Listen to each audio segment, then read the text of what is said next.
This presentation is for educational purposes only, and the opinions expressed are those of the presenter. All trades presented are not traded in a live account and should be considered hypothetical. Hello everybody and welcome to Hawkeye FX with your host Marcus Toombs, and this is my weekly review for the 9th of October 2017. So if we start off by reviewing last week's trends from the Daily Fatman, you can see it was an excellent week on the market.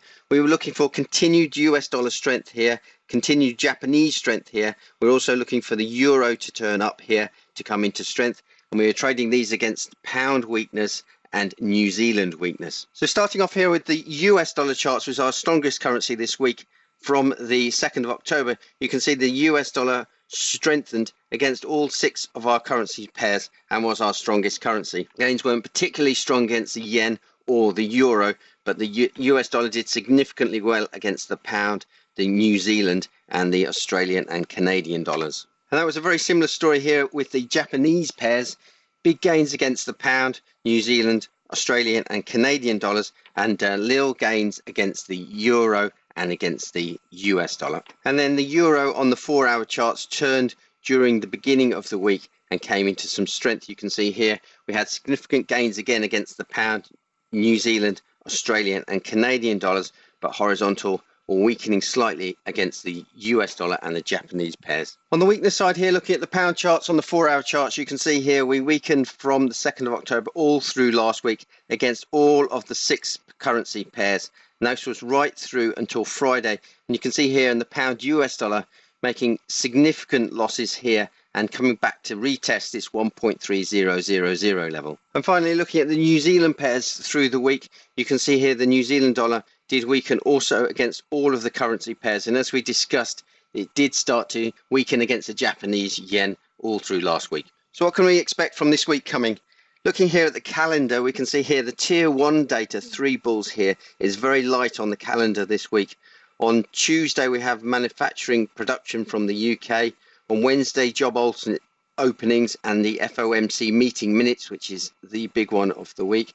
Then on Thursday, PPI out of the US dollar and crude oil inventories. And then look out for the ECB President Draghi speaking. And then Friday, core CPI out of the US and retail sales. So a very light calendar and all mainly to do with the US dollar. So we start off with the US dollar. And the fat man here is indicating that this trend run has now come to an end. We're starting to turn down and we should expect weakness to come into the US dollar this week. And looking at the US dollars on the 4-hour charts here, you can see we've put in a low or a high for each of our 6 currency pairs. And I'll be looking to see if this level can hold through the week and we use it as the turning point in the market. And conversely, the pound here has been on this weakening cycle, but you can see it's just starting to turn now. If we look at the 4-hour charts, you can see here that the pound has weakened into last Friday and then turned. We will see if these levels now hold, and this is the turning point for the pound currency pair. We need to bear in mind there is a 66% chance of an interest rate rise in the pound in November. We will well see this being priced into the market from now through to that. And looking down here on some of the lower time frames, you can see the pound has started to turn up from overbought territory on the 724.80 time frames.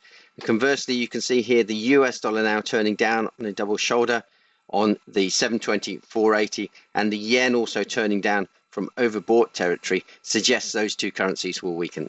So for my recommendation of the week, I will be looking for euro strength here as this comes up the charts, and I will also be looking for continued New Zealand weakness as this runs down in the charts here.